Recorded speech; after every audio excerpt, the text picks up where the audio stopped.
Hello बच्चों। तो बेटे सेकंड लेक्चर में अब हम इनकम एंड एक्सपेंडिचर अकाउंट के बारे में बात करेंगे।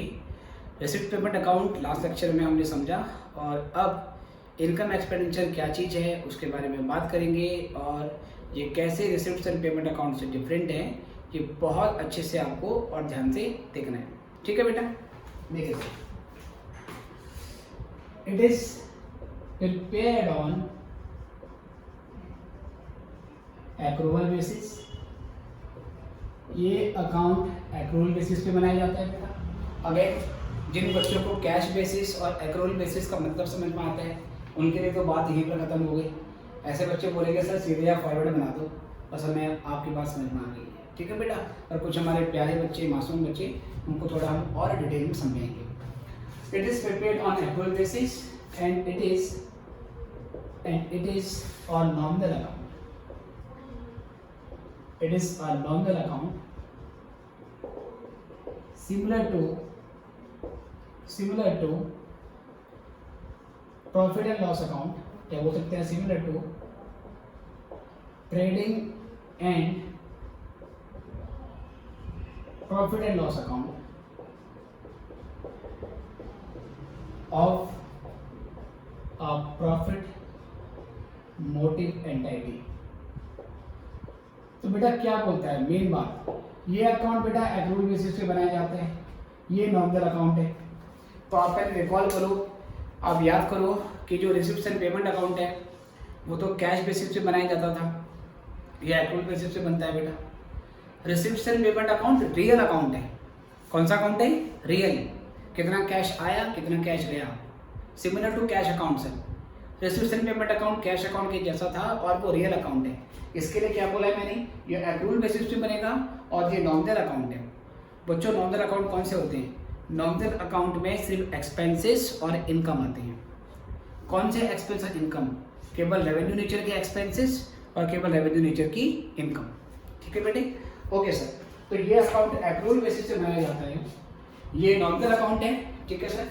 और ये profit and loss account trading profit loss account के जैसे ही, जैसे हम financial statement of sole proprietor में ट्रेडिंग प्रॉफिट लॉस अकाउंट बनाते हैं, ये कुछ वैसे ही बनने जा रहा है। सबसे पहले अब हम दोबारा से जोड़ डालेंगे एक्रूवल बेसिस का क्या मतलब है। बेटा एक्रूवल बेसिस का मतलब होता है accounting for current year only. इसमें हम जो भी खर्चा या जो भी इनकम दिखाएंगे वो सिर्फ और सिर्फ वही अमाउंट दिखाते हैं जो करंट ईयर से बिलोंग करती है। इसमें कोई भी अमाउंट जो प्रीवियस ईयर से बिलोंग करती थी नहीं आएगी, कोई भी अमाउंट जो अगले साल से बिलोंग करती है वो भी नहीं आएगी। सिर्फ और सिर्फ केवल वही अमाउंट इनकम और एक्सपेंडिचर अकाउंट में आएगा जो सिर्फ करंट ईयर से रिलेट करता है और वो सारा खर्चा आउटस्टैंडिंग बेसिस पर या ड्यू बेसिस पे आता है। सर ड्यू बेसिस कहने का क्या मतलब है? सपोज मान लो कि आपने जो एनपीओ ओपन किया है, जो एनपीओ चला रहे हो, वो एक किराए के प्रीमाइसेस से चलाया जाता है।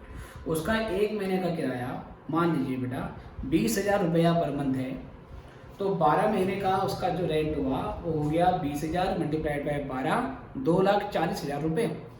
ठीक है सर, 2,40,000 रुपये आपको रेंट पे करना है। बट क्वेश्चन आपको बताता है कि आपने एक्चुअल में केवल 2 लाख रुपए का ही रेंट पे किया है। मतलब 2,40,000 के रेंट में से 40,000 का रेंट आउटस्टैंडिंग है और पेमेंट आपने केवल 2 लाख रुपए की करी है। तो बच्चों क्या करेंगे, रिसिप्ट एंड पेमेंट अकाउंट में पेमेंट साइड में वहाँ तो एक्चुअल पेमेंट जाएगी जो आपने एक्चुअल में करी, कितने की? 2 लाख रुपए की। लेकिन यहाँ पर ये एक्रूवल बेसिस पे बना रहे हैं। एक्रूवल बेस का मतलब ये हुआ कि करंट ईयर का रेंट एक्सपेंस कितना होना चाहिए था या कितना बनता है ड्यू बेसिस पे। सर ड्यू बेसिस पे तो 2,40,000 ही बनता है। अब आपने एक्चुअल पेमेंट कितने की भी करी हो, हम इनकम और एक्सपेंडिचर अकाउंट में रेंट तो 2,40,000 रुपये का ही दिखाएंगे क्योंकि इस साल का रेंट एक्सपेंस 2,40,000 ही बनता है। एक्चुअल पेमेंट कितने की हुई है बेटा कोई फर्क नहीं पड़ता। दूसरा केस देखो, पूरे साल का रेंट 2,40,000 रुपया बनता है पर आपने 2,50,000 के रेंट की पेमेंट करी है। ज़्यादा क्यों करती सर? आपने अगले साल का 10,000 रुपये का रेंट एडवांस में पे कर दिया। तो एक्चुअल पेमेंट कितने की हुई है? एक्चुअल पेमेंट 2,40,000 की हुई है, सॉरी एक्चुअल पेमेंट 2,50,000 की हुई है। तो रिसिप्ट एंड पेमेंट अकाउंट की पेमेंट साइड में तो आप 2,50,000 ही दिखाओगे। लेकिन अगेन इस साल का रेंट कितना बनता है? इस साल का रेंट तो 2,40 ही बनता है ना बच्चों। तो इनकम और एक्सपेंडिचर में आप रेंट कितना दिखाओगे? आप 2,40 ही दिखाओगे। तीसरा केस देखो, इस साल का रेंट 2,40,000 रुपया बनता है, लेकिन आपने इस साल जो रेंट पे किया है बेटा वो 2,60,000 रुपया रेंट पे किया है। सर अब की बार भी एडवांस पे किया गया? मैंने कहा नहीं, अब की बार ये कहानी है कि पिछले साल आपने 20,000 रुपये का रेंट कम पे किया था, वो कम रेंट आपने इस साल पे कर दिया। तो इस साल आपकी पेमेंट 2,60,000 की हो गई, जिसमें 2,40,000 करेंट ईयर का है, 20 ईयर का पेंडिंग इस साल आपने पे किया। अगेन बेटा रिसिप्ट एंड पेमेंट अकाउंट में पेमेंट साइड में एक्चुअल पेमेंट जाएगी जो आपने इस साल करी है। इस साल एक्चुअल पेमेंट आपने 2,60,000 रुपये की करी है, तो पेमेंट साइड में 2,60,000 जाएगा। लेकिन जब इनकम एंड एक्सपेंडिचर अकाउंट बनाओगे तो प्यारे बच्चों इस साल का रेंट कितना बनता है? इस साल का रेंट बनता है 2,40,000, तो यहाँ तो 2,40,000 ही आएगा। तो रेंट में मैं ना तो प्रीवियस ईयर की अमाउंट लूंगा, ना मैं अगले साल के रेंट लूंगा। जो रेंट इस साल का है केवल इस साल के लिए, एक्चुअल में कितनी पेमेंट हुई है वो मैटर नहीं करता। जो खर्चा इस ईयर से बिलोंग करता है उसको ड्यू बेसिस पे, मतलब जितना उसको पे करना चाहिए था, मैं वो अमाउंट यहाँ पर बुक कर दूंगा। ये आपको एनपीओ के बारे में ध्यान रखना है, ठीक है सर। उसके अलावा सर एक और देखो एग्जाम्पल, आपने एनपीओ के सरप्लस पैसे को कहीं पर इन्वेस्ट कर दिया। आपने सपोज मान लीजिए 60,000 रुपये एनपीओ के इन्वेस्ट करी, उसके ऊपर इस साल के अंदर करंट ईयर के लिए आपको 6,000 रुपये का इंटरेस्ट मिलना चाहिए, लेकिन एक्चुअल में केवल 4,000 रुपये का ही इंटरेस्ट आपको रिसीव हुआ है। 2,000 का इंटरेस्ट और मिलना चाहिए था, लेकिन मिला केवल कितना sir? 4,000। Receipt and payment account की रिसिप्ट साइड में आप उतना ही इंटरेस्ट दिखाओगे एज ए रिसिप्ट जितना आपको एक्चुअल में मिला है। तो प्यारे बच्चों कितना मिला है आपको? 4,000, तो वहाँ तो केवल 4,000 ही जाएगा। लेकिन बेटा एक्रूअल बेसिस पर, ड्यू बेसिस पर आपका इंटरेस्ट इस साल के लिए कितना बनता है? 6,000, तो यहाँ पर 6,000 की रिकॉर्डिंग होगी। जितना मिलना चाहिए था, जितना एक्चुअल में मिला, that is part of receipt and payment account. जितना मिलना चाहिए था वो इनकम और एक्सपेंडिचर में, ऐसे खर्चे के पॉइंट ऑफ व्यू से जितना पे करना चाहिए था वो इनकम और एक्सपेंडिचर में, जितना एक्चुअल में पे किया सर वो रिसिप्ट एंड पेमेंट में। ये आपको ध्यान में रखना है, इसको एक्रूअल बेसिस बोलते हैं। एक्रूअल बेसिस का एक और मतलब होता है कि इसमें सिर्फ और सिर्फ रेवेन्यू नेचर के आइटम आते हैं।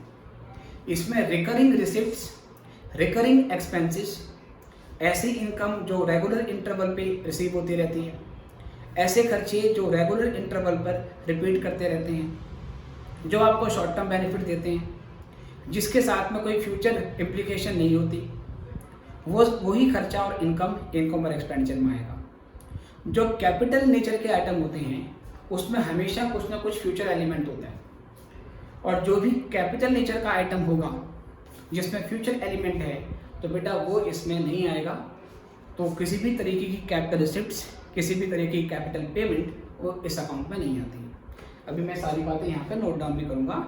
फिलहाल एक मैं फाउंडेशन बना रहा हूँ, एक भूमिका बना रहे हैं यहाँ पर। एग्जाम्पल देखिए कि अगर सपोज मान लो मैंने असेट खरीदी एनपीओ के लिए, तो असेट तो बेटा लॉन्ग टर्म बेसिस पे यूज होती है ना, तो असेट की परचेज यहाँ पर नहीं आएगी, लेकिन उस असेट पे डेप्रिसिएशन लगेगा, वो तो रेगुलर बेसिस पे लगेगा, हर साल लगेगा, डेप्रिसिएशन यहाँ पे रिकॉर्ड करेंगे। और तो अगर आपको याद हो तो यही डेप्रिसिएशन हम रिसिप्ट एंड पेमेंट अकाउंट में नहीं दिखाते, क्योंकि डेप्रिसिएशन नॉन कैश एक्सपेंस होता है। तो असेट की परचेज इस अकाउंट में नहीं आएगी, लेकिन असेट पे डेप्रिसिएशन लगेगा, इस अकाउंट में आएगा। असेट्स की रिपेयर्स एंड मेंटेनेंस होगी रेगुलर बेसिस पे, वो इसमें आ जाएगा। एक और एग्जाम्पल सर, हमने असेट बेच दी, कोई पुराना फर्नीचर बेच दिया, तो असेट बेचना एक कैपिटल रिसिप्ट है। असेट बेच के जो पैसा आएगा वो कैपिटल रिसिप्ट है, क्योंकि असेट्स गुड्स की तरह रेगुलर बेसिस पे नहीं बेची जाती। असेट तो जब हम रिप्लेस कर देते हैं, जब उसकी लाइफ पूरी हो जाती है तो बेच देते हैं, उसके बदले में नहीं ले आते हैं। तो पुराना फर्नीचर था, कई साल से यूज कर रहे थे, 5-6 साल हो गए थे, अब थोड़ा ख़राब भी हो गया है, हमने उसको बेच दिया, बेच के 6,000 रुपये मिले।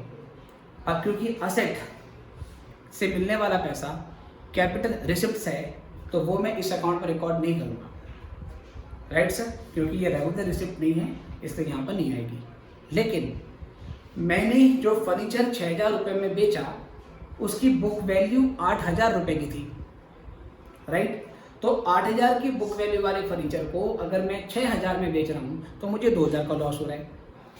तो असेट को सेल करने पे जो भी प्रॉफिट या लॉस होगा वो हमारा इस अकाउंट में आ जाएगा, लेकिन असेट बेचने से जो पैसे मिलेंगे वो हमने इस पर रिकॉर्ड नहीं कर रहे हैं।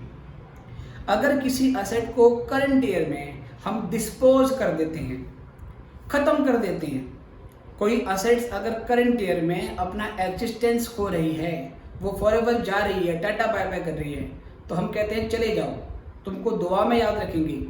लेकिन उस असेट पे होने वाला जो प्रॉफिट या लॉस होगा उसको मुझे इस अकाउंट पर रिकॉर्ड करना पड़ेगा, और उससे जो एक्चुअल में पैसे मिले हैं बेच के वो रिसिप्ट पेमेंट में जाएंगे, वो यहाँ पर नहीं आएंगे। एजेंट हो गया सर? तो इन बातों को ध्यान में रखते हुए थोड़ा पॉइंट लिख देते हैं। तो मैंने बताया ये एक्रूअल बेसिस पे बनाए जाते हैं, ये एक नॉमिनल अकाउंट है और ये प्रॉफिट एंड लॉस अकाउंट की तरह होता है, जो भी प्रॉफिट मोटिव वाले बिजनेस के लिए बनाते हैं। ठीक है sir? It records only revenue nature items, मतलब इसमें केवल revenue receipts and revenue expenditure items आते हैं और उनको एक्रूअल बेसिस पे रिकॉर्ड किया जाता है। It does not record capital nature items such as purchase and sale of assets and investment। assets को परचेज सेल करने पे जो पैसा मिलेगा वो इस पर रिकॉर्ड नहीं होगा, लेकिन प्यारे बच्चों, but depreciation on asset, profit or loss on sale of asset are recorded in this account। ठीक है सर? इसको हम इस अकाउंट में रिकॉर्ड करेंगे। ठीक है प्यारे बच्चों, मेरी बात ध्यान रखना, एक्रूअल बेसिस पे बनाया जाता है, ये सबसे ज़्यादा इम्पोर्टेंट इसका पार्ट होता है। ठीक है, इसको फटाफट से यहाँ पर हमने लिखना है पहले, और अब यहाँ से फॉर्मेट दे देते हैं इसका। तो फॉर्मेट कुछ इस तरीके का होता है, income and expenditure account for the year ended. इसकी दो साइड्स बनाएंगे बेटे, एक्सपेंडिचर अमाउंट, इनकम और अमाउंट। ठीक है बेटे, ये इस तरीके से बनाएंगे। अब बेटा ये बनता कैसे है इसको ध्यान से देखना है। डेबिट साइड में खर्चे डालने हैं, क्रेडिट साइड में इनकम डालनी है। जैसे प्रॉफिट एंड लॉस अकाउंट में भी डेबिट साइड में खर्चे आते थे और क्रेडिट साइड में इनकम आते थे, सेम कोई चीज़ हो गया। It is similar to trading profit loss account, nothing else.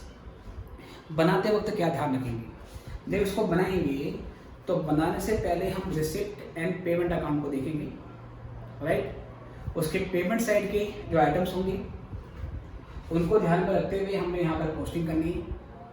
सारे आइटम नहीं आएंगे, कुछ आइटम आएंगे और उन आइटम्स की वैल्यू अलग हो सकती है। रिसिप्ट एंड पेमेंट अकाउंट में रिसिप्ट में डेबिट में जो आइटम है वो इनकम साइड में आएंगे, लेकिन सारे नहीं आएंगे, कुछ ही आइटम आएंगे, कुछ उनकी वैल्यू भी अलग हो सकती है। तो जब आप रिसिप्ट्स एंड पेमेंट अकाउंट से इनकम एंड एक्सपेंडिचर अकाउंट बनाओगे तो कुछ बातें आपको ध्यान में रखनी है। ठीक है सर, ये बातें आप ध्यान में रखेंगे तभी इनकम एक्सपेंडिचर सीख पाएंगे। पहली बात का ध्यान रखनी है। रिसिप्ट एंड पेमेंट अकाउंट में जो ओपनिंग और क्लोजिंग बैलेंस होता है कैश का और बैंक का, वो यहाँ पर नहीं आएगा, क्योंकि कैश और बैंक का बैलेंस असेट आइटम है, ये बैलेंस शीट आइटम है, तो वो बैलेंस शीट में चला जाएगा। बैंक ओवरड्राफ्ट लायबिलिटी आइटम है, बैलेंस शीट में चला जाएगा। तो रिसिप्ट एंड पेमेंट अकाउंट का ओपनिंग कैश और बैंक बैलेंस यहाँ पर नहीं आता। ये पहला पॉइंट हो गया सर, आसान पॉइंट है, बिल्कुल आपको याद भी रहेगा। दूसरा पॉइंट समझो प्यारे बच्चों, अब आप क्या करोगे, पेमेंट साइड को पकड़ोगे। पेमेंट साइड के जो आइटम्स होंगे उसमें से जितने भी आइटम रेवेन्यू नेचर के हैं, जितने भी आइटम उसमें से रेवेन्यू नेचर के हैं बेटा, वो सारे आपने यहाँ पे डाल देंगे। रेवेन्यू नेचर के item sir, recurring expenses, recurring income, sorry अभी केवल पेमेंट की बात हो रही है, तो वहाँ से केवल रिकरिंग एक्सपेंसेस उठाने हैं आपको। तो पेमेंट साइड में क्या क्या हो सकता है, रेंट हो सकता है, यहाँ पर डाल दो क्योंकि हर साल पे करते हैं उसको। रिसिप्ट एंड पेमेंट अकाउंट की पेमेंट साइड में सैलरी होती है, सैलरी यहाँ पर डाल दो। बिजली का बिल आ जाएगा सर, और बताओ सर अकाउंटेंट की फीस आ जाएगा, प्रिंटिंग स्टेशनरी बिल्कुल आ जाएगा सर। तो जो जो खर्चे जो रिकरिंग नेचर के हैं, रेगुलर बेसिस के हैं, वो सारे यहाँ पर डाल देने हैं। लेकिन जब उन खर्चों को यहाँ पर डालोगे, एक एडजस्टमेंट करनी पड़ेगी आपको। एडजस्टमेंट क्या होगी सर, पेमेंट साइड में जितने भी खर्चे दिखा रखे हैं वो कैश बेसिस पे दिखा रखे हैं, जितने एक्चुअल में पे करे हमने, जबकि यहाँ पर क्या आता है, एक्रूवल बेसिस पे आता है, जितना करंट ईयर का पे करना चाहिए था, तो वो अमाउंट एडजस्ट करने के बाद आप यहाँ पर दिखाओगे। फॉर एग्जाम्पल प्यारे बच्चों, अगर एक्सपेंडिचर साइड में आपको रेंट दिखा रखा है, नहीं सर आपको पेमेंट साइड में रेंट दिखा रखा है 2 लाख रुपए का, कितना सर, 2 लाख रुपए का, जबकि क्वेश्चन में बताता है कि रेंट तो 2,40,000 पे करना चाहिए था आपको, लेकिन आपने 2 लाख ही पे किया है। 40,000 ड्यू है, देना था इस साल के लिए, पर आपने नहीं दिया। चलो पेमेंट में तो 2 लाख दिखा दिया क्योंकि वो कैश बेसिस पे बनता है, इनकम एक्सपेंडिचर तो एक्रूवल बेसिस पे बनाते हो, इसलिए यहाँ जब रेंट डालोगे ना बच्चों, तो पूरा 2,40,000 डालोगे, जो कि करंट ईयर का रेंट है। ऐसे मान लो अगर आपने रेंट 2.5 लाख रुपए का पे कर दिया है, तो पेमेंट में तो 2.5 लाख ही जाएगा, पर क्वेश्चन बताता है 2.5 लाख के अंदर 10,000 रुपये अगले साल का एडवांस है। हम बोलेंगे अगले साल वाला नहीं लेंगे, यहाँ पर हम केवल 2,40,000 ही लेंगे। ओके सर, तो सारे रेवेन्यू नेचर के खर्चे यहाँ पर आ जाएंगे, बट उसको एक्रूवल बेसिस पे लेना है, मतलब कुछ प्लस माइनस करना पड़ेगा। प्लस माइनस इस तरीके से करना पड़ेगा ताकि यहाँ पर जो भी अमाउंट आई वो अमाउंट सिर्फ और सिर्फ करंट ईयर को ही रिफ्लेक्ट करेगी, ये आपको ध्यान में रखना है। रिसिप्ट एंड पेमेंट अकाउंट की क्रेडिट साइड में कुछ कैपिटल नेचर के आइटम भी होते हैं, वो आपको नहीं लेने हैं बच्चों। जैसे कि सर परचेज ऑफ असेट नहीं आएगा, परचेज ऑफ इन्वेस्टमेंट नहीं आएगा, क्योंकि असेट्स और इन्वेस्टमेंट की फ्यूचर इम्प्लीकेशन है, ये आपको फ्यूचर में भी बेनिफिट प्रोवाइड करेंगी, और वो सारे आइटम जिसके फ्यूचर इम्प्लीकेशन से बिटे वो आपको यहाँ पर नहीं दिखाने देते।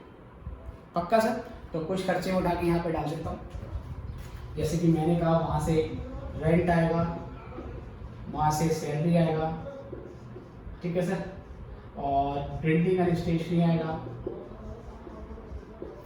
प्रिंटिंग एंड स्टेशनरी, इंश्योरेंस भी आएगी सर, रिपेयर्स एंड मेंटेनेंस आएंगी, ठीक है, सिंपल रिपेयर भी लिखोगे तो भी चलेगा। इलेक्ट्रिसिटी पावर आएगा, बिल्कुल आएगा सर। एडवर्टाइजमेंट पे होने वाला खर्चा बिल्कुल आएगा सर। एनजीओज हैं पर सर मार्केटिंग करते हैं ये भी, ताकि ज़्यादा लोग इनसे जुड़ें, ज़्यादा लोग जुड़ेंगे तो ज़्यादा मेंबर बनेंगे, ज़्यादा सब्सक्रिप्शन मिलेगा, ज़्यादा लोगों को बेनिफिट मिलेगा।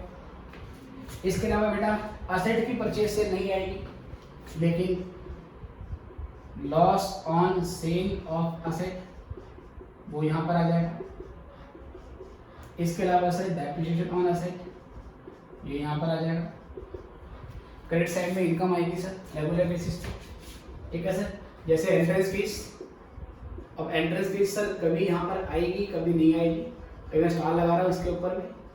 अगले लेक्चर में जब हम एडजस्टमेंट सीखेंगे इस चैप्टर की तो बात करेंगे। फिलहाल मैंने अभी एंट्रेंस फीस यहाँ पर डाल दी कि हर साल नए मेंबर आते हैं तो ये पैसा बार बार मिलता रहेगा। सब्सक्रिप्शन आएगी, अगेन सब्सक्रिप्शन केवल करंट ईयर वाली, जितनी करंट ईयर के लिए बनती है वो आएगी सर, ठीक है सर। सब्सक्रिप्शन आएगी, लाइफ मेंबरशिप फीस नहीं आएगी सर, क्योंकि वो पूरी लाइफ के लिए होती है, उसमें फ्यूचर इम्प्लीकेशन है, तो वो यहाँ पर नहीं दिखानी है आपको। लीगेसी एक लमसम अमाउंट होती है जो फ्यूचर में यूज करने के लिए अवेलेबल होती है सर, वो भी इसमें नहीं आएगी। इसके अलावा बेटा इसमें जनरल डोनेशन आएंगी, ठीक है सर। जो स्पेसिफिक डोनेशन है उसमें दान देने वाला बंदा रेस्ट्रिक्शन लगा देता है कि इस पैसे को इसी पर्पज़ के लिए यूज किया जाएगा, तो क्योंकि उस अमाउंट के साथ फ्यूचर ऑब्लिगेशन जुड़ी हुई है कि उसी पर्पज़ के लिए यूज़ करना है, तो वो डोनेशन यहाँ पे नहीं आएगी, जनरल डोनेशन आपकी यहाँ पर आ जाएगी, ठीक है सर। बाकी उसके अलावा इंटरेस्ट एंड डिविडेंड इनकम जो आपको मिलेगी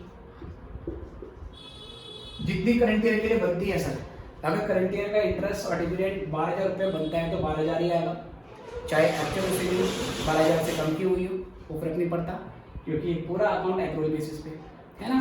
और बाकी बेटा यहाँ डेबिट क्रेडिट तो लिखना ही है, ये नहीं लिखोगे तो मार्क्स वगैरह इसके भी कट होते हैं। उसके अलावा by profit on sale of assets, by profit on sale of assets वो आपके यहाँ पर आ जाएंगी, ठीक है सर। बाकी उसके अलावा बाय सेल ऑफ टिकट्स, अगर आपने कोई इवेंट कराया बेटा, उस इवेंट में टिकट वगैरह सेल हुई तो वो आपके यहाँ पर आ जाएगी।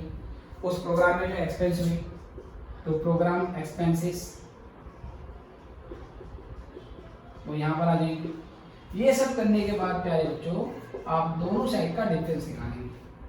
अब जैसे आप प्रॉफिट लॉस अकाउंट बनाते थे उसमें जब डिफरेंस आता था, यहाँ आता था तो नेट प्रॉफिट बोलते थे, राइट, यहाँ आएगा तो नेट लॉस बोलते थे। इसमें नेट प्रॉफिट नेट लॉस नहीं बोलना है, क्योंकि हमारा मोटिव प्रॉफिट कमाना नहीं है। तो यहाँ पर क्या बोलोगे, यहाँ पर आप लिखोगे टू सरप्लस, जो डिफरेंस आएगा सरप्लस, और इसको आप डिटेल में बोल सकते हो excess of income, excess of income over expenditure, ठीक है sir, excess of income over expenditure, ये आपका यहाँ पर आ जाएगा, ठीक है। By excess of income over expenditure वो हम यहाँ पे डाल देंगे। और अगर बेटा ये साइड ज़्यादा आती है, ये कम होती है, तो हम बोलेंगे डेफिसिट, ठीक है सर, हम बोलेंगे डेफिसिट, ये इसका नाम होगा excess of expenditure over income. फिर ये जो भी सरप्लस या डेफिसिट आएगा प्यारे बच्चों, ये बैलेंस शीट में चला जाता है। जैसे आप नेट प्रॉफिट को कैपिटल में प्लस या माइनस करते थे, सेम ऐसे ये भी बैलेंस शीट में जो कैपिटल है, जिसको इस चैप्टर में हम कैपिटल फंड बोलेंगे, वहाँ पर एडजस्ट हो जाता है। तो ये इसका पूरा फॉर्मेट है, इसकी एडजस्टमेंट को हम और डिटेल में सॉल्व करेंगे। आप लोग फटाफट से ये नोट करो, ये फॉर्मेट नोट करो। फिर पिछले लेक्चर में मैंने एग्जाम्पल करवाया था जिससे हमने रिसिप्ट्स एंड पेमेंट अकाउंट बनाया था, राइट। अब उसी क्वेश्चन की फिगर लेके अब मैं इनकम और एक्सपेंडिचर अकाउंट बनाऊंगा। क्वेश्चन क्योंकि आप अच्छे बच्चे हो, आपने पहले लेक्चर में नोट कर लिया होगा, तो मैं दोबारा उसको बोर्ड पे नहीं लिखूंगा, मैं सीधे उसका इनकम एक्सपेंडिचर बना दूंगा। इतना फटाफट से लिखिए।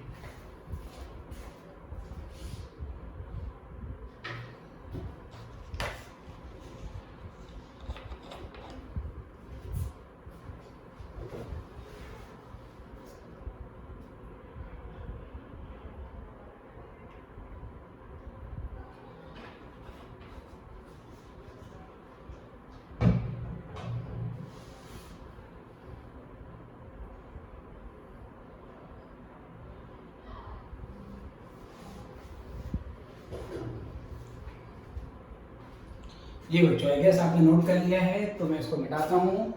और लास्ट लेक्चर में जो एग्जाम्पल कराया था जिससे रिसिप्ट पेमेंट अकाउंट बनाया था, अब उसी का हम इनकम और एक्सपेंडिचर अकाउंट बनाएंगे, ठीक है बच्चों। चलिए ठीक है बेटे, अगले क्वेश्चन पर चलिए, अगले क्वेश्चन को हम सॉल्व करेंगे।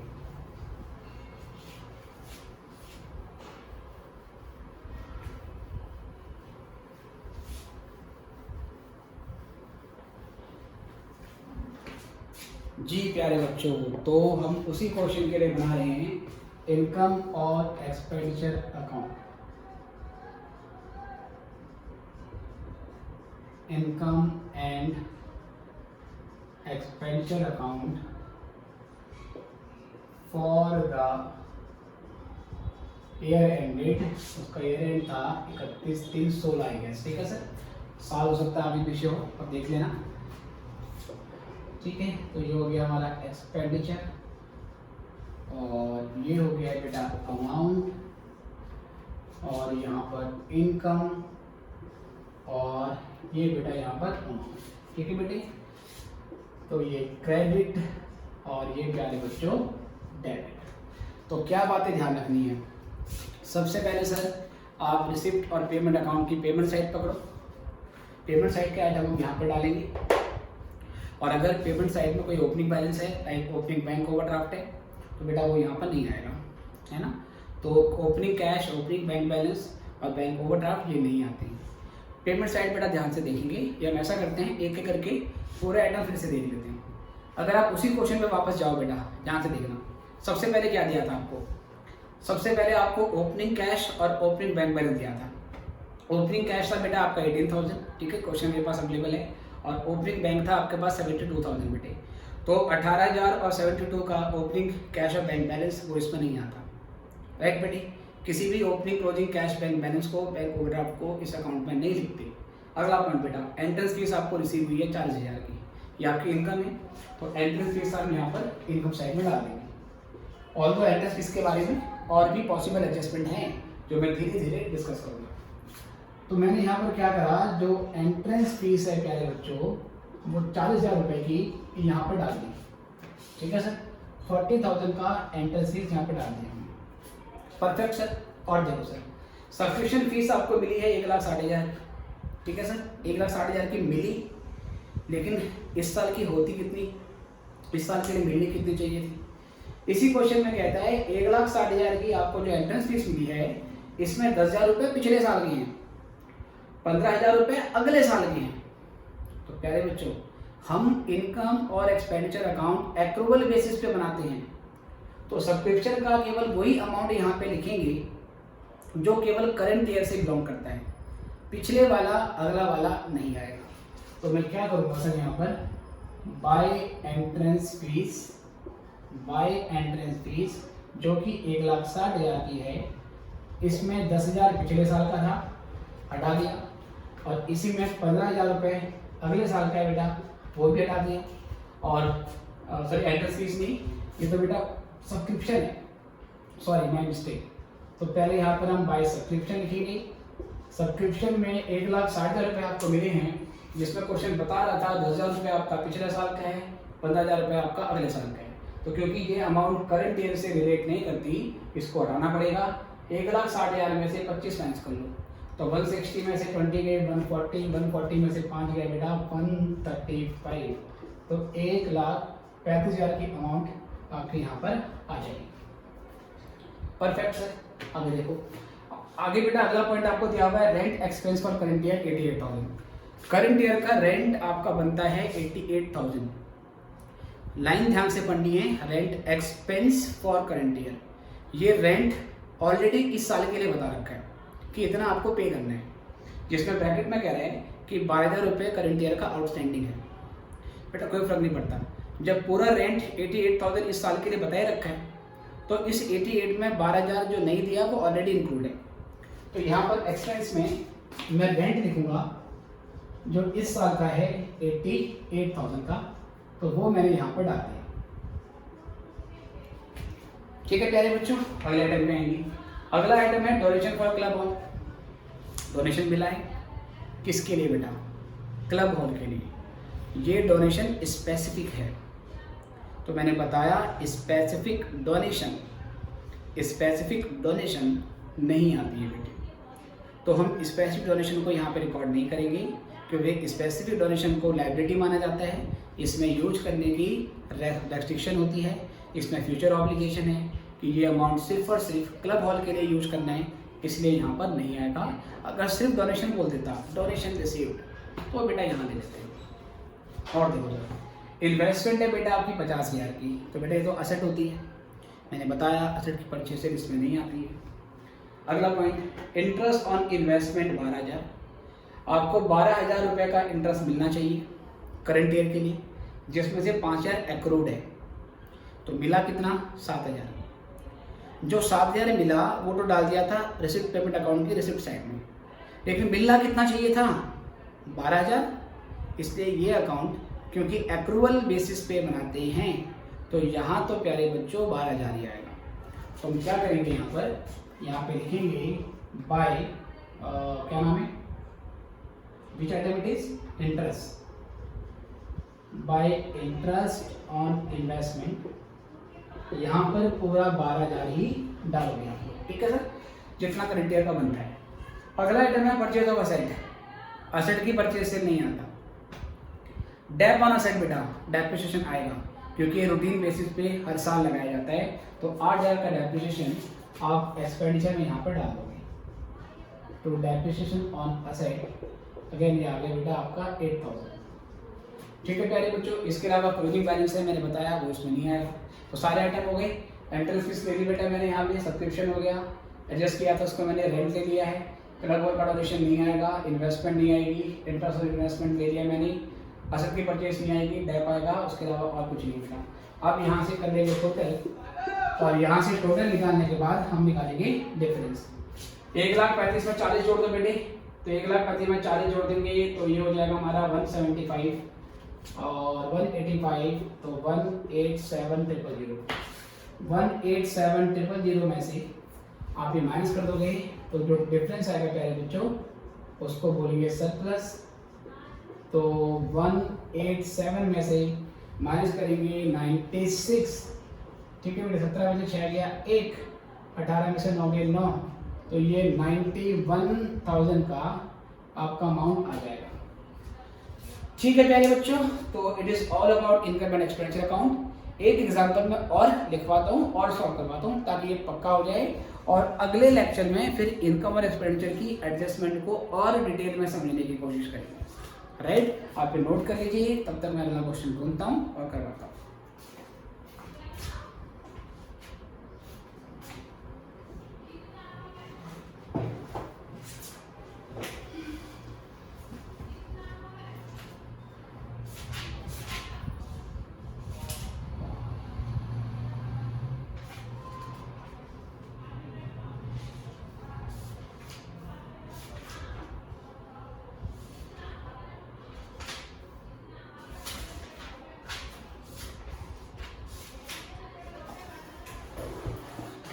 ठीक है बेटा, जल्दी नोट करिए। Let me find you a question for you. तो I am searching some books और उसमें से फटाफट से मैं आपको करवाता हूँ बेटा।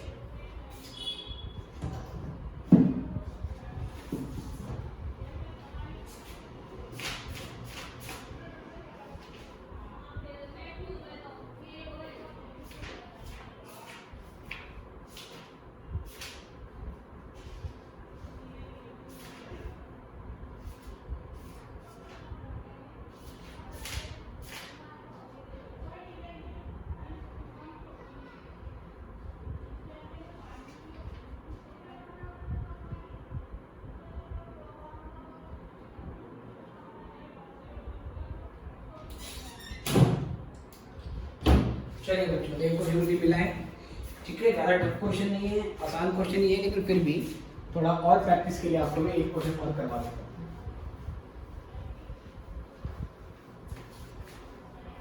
हूँ। ओके बच्चों, फटाफट से देखेंगे, ये नोट कर लिया है आपने, तो यहाँ से आगे देखेंगे।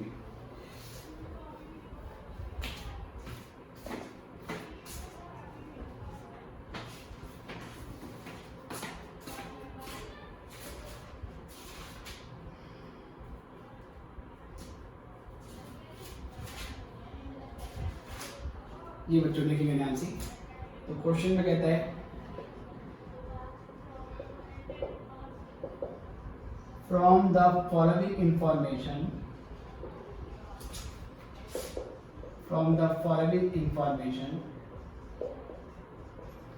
you are required to prepare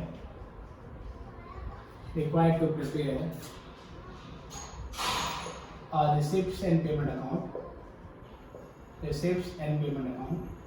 ठीक है बेटे, दोनों समा देते हैं, इनकम एक्सपेंडिचर में ही होगी, receipts and payment account and income and expenditure account for the year ended on 31st December 1997। तो कुछ जानकारी आपको दे रखा है सर। तो balance of cash in hand on 1/12/97। तो 1/12/97 में आपके पास कैश पड़ा है 7,700। डोनेशंस आपकी मिली है 8,000 रुपये की, जिसमें इसके बारे में कुछ कहता है। Donation including donation for library, इसमें डोनेशन फॉर लाइब्रेरी इंक्लूड है कितना, ₹500 का। ये आपको मिला है बेटा सपोज 4,000 का। आगे क्वेश्चन में कहता है सब्सक्रिप्शन रिसीव्ड, सब्सक्रिप्शन आपको रिसीव्ड हुई है बेटे इस साल के लिए 6,000। ठीक है, ये सारी अमाउंट रुपीज़ में है। इसमें कहता है इंक्लूडिंग ₹1,000 फॉर प्रीवियस ईयर। ठीक है सर, प्रीवियस ईयर की। और उसके बाद बेटा ध्यान से देखेंगे हम, फिर यहाँ से बात करेंगे। इंटरेस्ट या बोल देते हैं पहले subscription outstanding, subscription outstanding for current year, मतलब कितना मिलना था पर आपको नहीं मिला, से ये हो गया आपका 2,000 का अमाउंट। इसके अलावा एक्सपेंसेस ऑन चैरिटी, हमने कुछ चैरिटी भी खर्च किए हैं 10,500 रुपये की। ठीक है प्यारे बच्चों। और स्टाफ सैलरीज, स्टाफ सैलरी 2,600 है, including ₹500 paid in advance for next year. इसके अलावा bye rent and taxes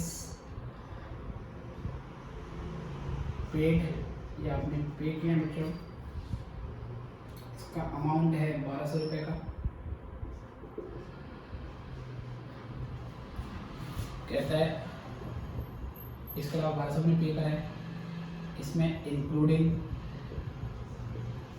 outstanding rent ₹100 for previous year. और उसके बाद बाय पोस्टेज एक्सपेंसेस 100 रुपये का। फिर उसमें क्वेश्चन में कहता है परचेज ऑफ फर्नीचर। ठीक है, चलिए इसमें 22,000 भी हटा देते हैं।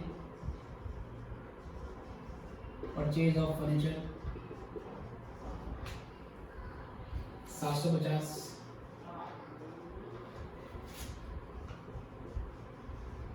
सेल ऑफ फर्नीचर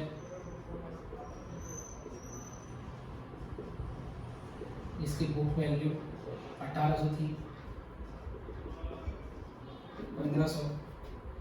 इसके अलावा डेप्रिसिएशन ऑन फर्नीचर,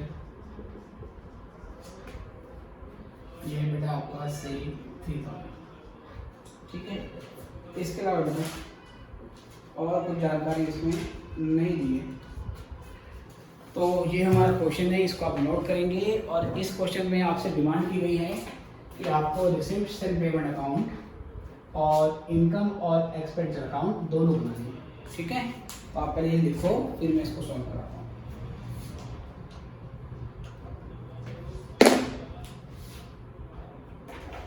ठीक है बेटे, तो क्वेश्चन नोट करने के लिए आप वीडियो पॉज कर सकते हैं, मैं फटाफट से इसका आंसर करवाता हूँ आपको। तो यहाँ पे लिखेंगे हम रिसिप्ट्स एंड पेमेंट्स अकाउंट, ये है रिसिप्ट्स एंड पेमेंट्स अकाउंट। फिर यहाँ पर फॉर द ईयर एंडेड है प्यारे बच्चों 31/12/97, ठीक है। तो यहाँ से सॉल्व करेंगे हम। यहाँ पर आएगा प्यारे बच्चों आपके पास रिसिप्ट्स, ठीक है, थोड़ा छोटा बनाएंगे बेटा।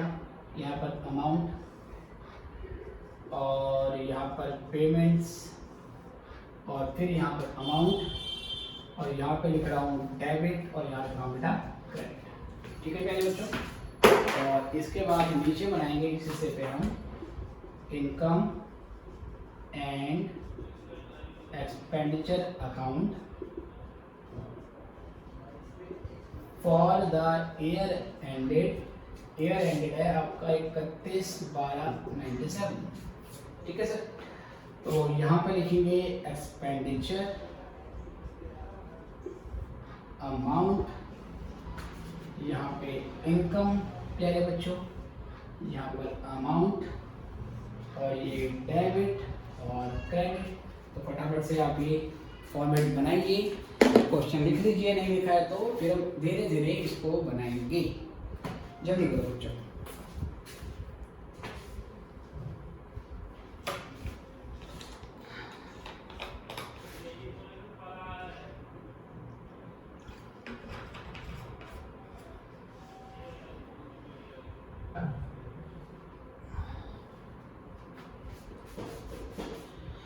जी बच्चों चलिए तो बढ़ते हैं क्वेश्चन में। सबसे पहले क्या दिया है बेटा, balance of cash, opening balance है कैश का, यहाँ आ जाएगा बेटा रिसिप्ट साइड में, ठीक है। ये कैश बेसिस पे बनेगा या अकाउंट बेसिस पे बनेगा।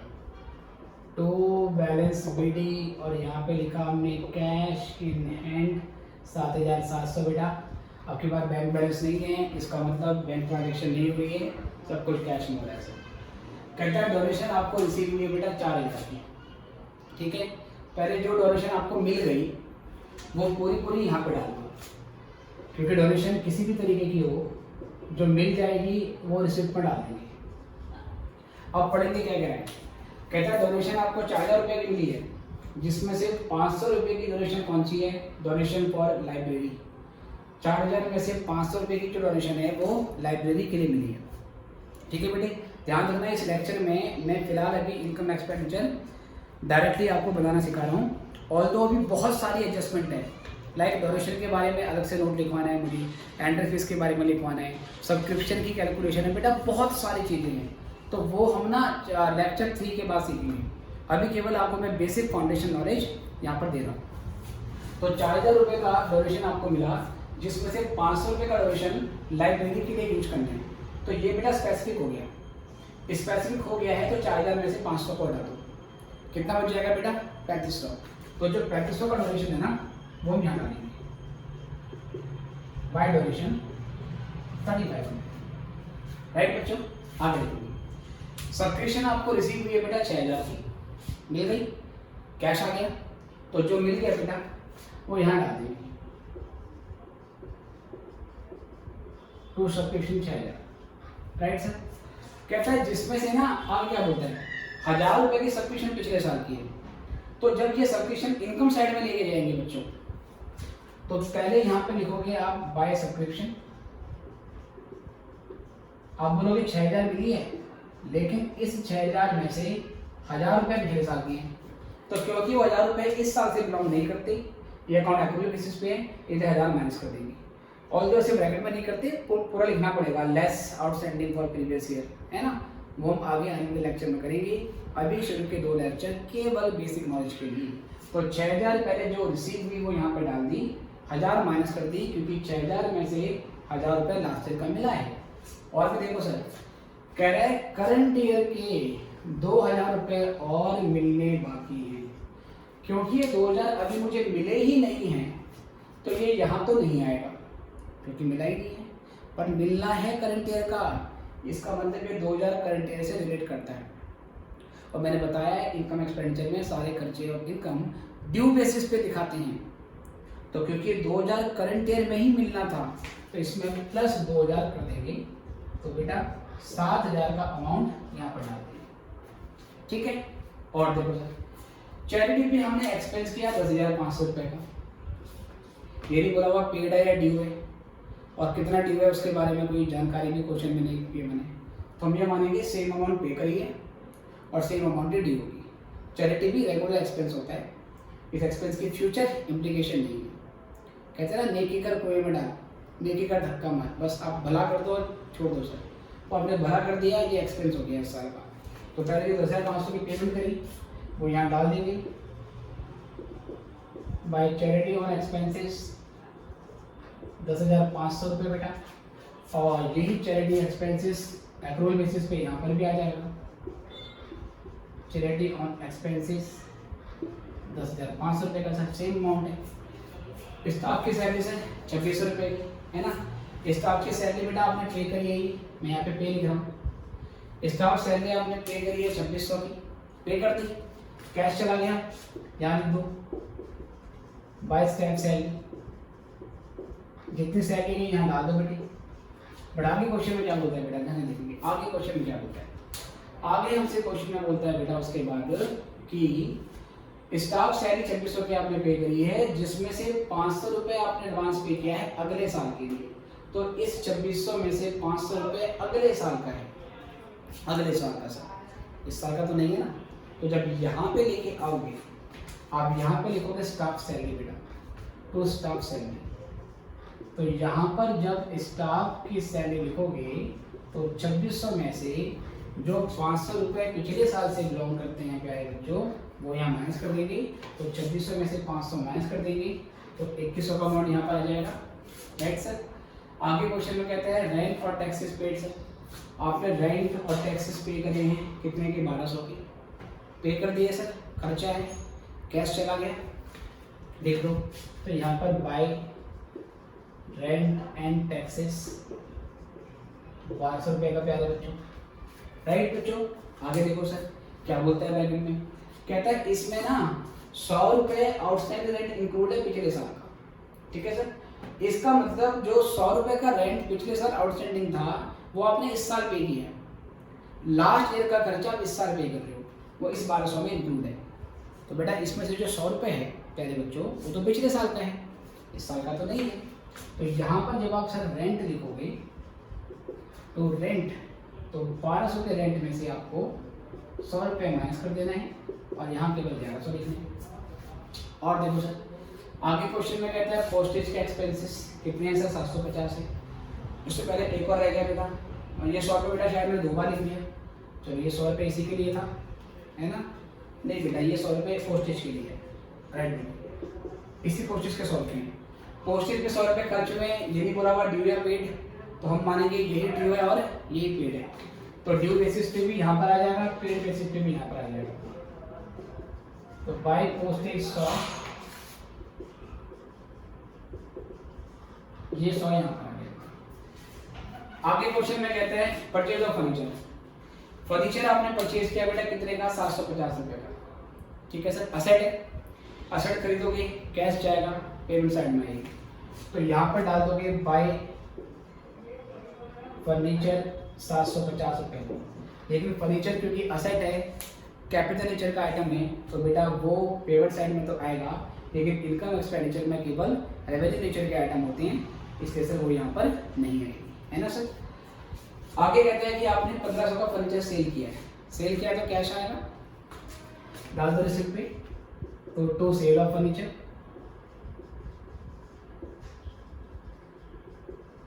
1500 रुपये।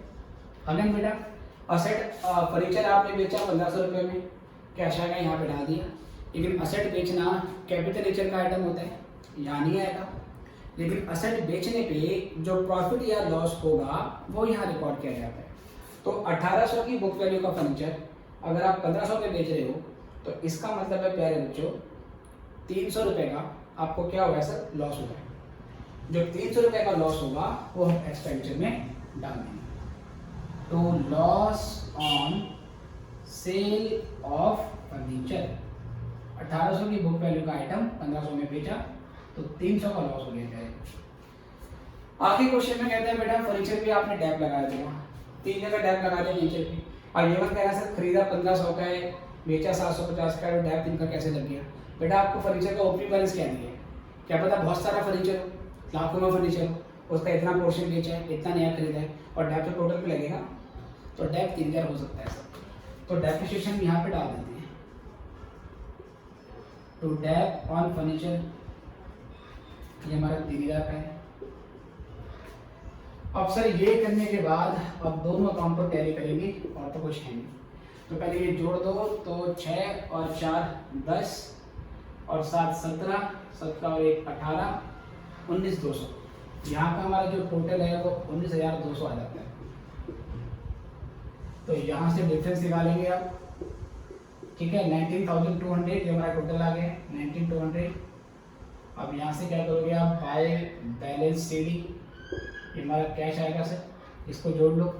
तो 10 और 2 12, अभी ये 500 से छोड़ दो, 10 2 12, और 12 के बाद बेटा फिर तो खुले बचेंगे, तो 12,000 तो ये हो गया। चलो ये मैंने ऐसे लिख दिया, जो खुले पैसे जोड़ लो, 500 600 1100, 1100 में 200 जोड़ दिया, 1300, 1300 में, ठीक है बेटा 1300 में 100 जोड़ दिया, या 10 और 2 12, 12 एक 13 गया, इसमें पहले 13 कर लेते हैं इसको, ठीक है। आपके पास कैलकुलेटर है बेटा, आप कर सकते हो। तो 10 और 12 एक 13, ये मैंने खुले पैसे जोड़ दिए, तो 500 और 600 1100, 1100 और 200 1300, 1300 और 1 1400, 1400 में 7 जोड़ देंगे 2150, तो बेटा ये 2150 और जोड़ रहे इसमें, तो ये 15,150 हो गया। और यहाँ कितना है बेटा 19,200, तो 19,200 माइनस करो, 0 10 में से 5 गए 5, 0 5 गया 4, तो 4050। तो मेरी जो बैलेंसिंग फिगर है यहाँ पर, बैलेंसिंग फिगर ये कैश का बैलेंस 4050 बनता है। यहाँ से भी डिफरेंस निकालेंगे बेटे, अगर ये साइड ज़्यादा आती है ये कम आएगा, तो यहाँ पर आ जाएगा आपका सरप्लस, यहाँ आएगा तो डेफिसिट, तो सीधे सीधे ये साइड मुझे ज़्यादा दिख रही है। तो टोटल कर लो बेटा कितना आएगा ये, तो 10,000 में पहले 2,000 जोड़ दिया 12,000, फिर 1,000 जोड़ा 13,000, 13,000 में 3,000 जोड़े 16,000, तो बेटा 16 तो ये हो गया। अब छुट्टे जोड़ लो, तो 500 और 100 600, 600 और 100 700, 700 और 100 800, 800 और 300 1100, 1100 और जोड़ दिया, तो 17,100 हो जाएगा टोटल।